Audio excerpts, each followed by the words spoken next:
So in this video, I will show you how to block CapCut auto updates. So there is two steps you need to follow. Step one, after you open the CapCut, go to the settings. So go to settings again.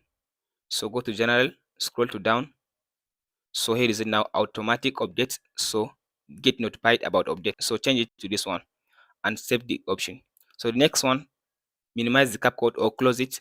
Go to your C drive, this PC. So go to your C drive.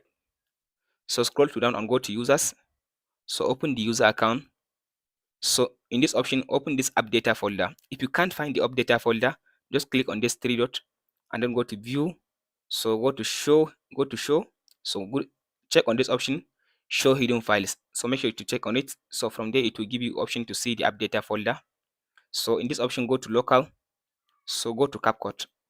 So after you open the CapCut, step one, now open this apps.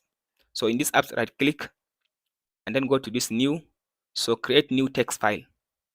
So from this option, now rename the text file as updates.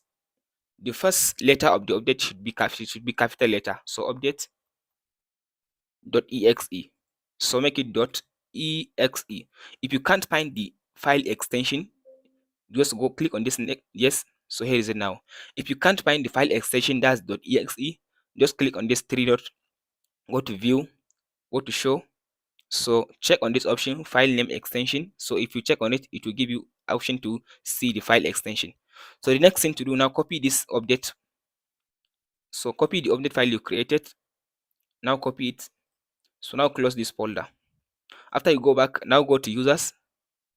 So now scroll to down and go to this download folder. If you can't find a download folder in this option, create a folder and rename the folder download and open the folder like this. So the folder will give you this file .json. So now right click on the folder and paste this file.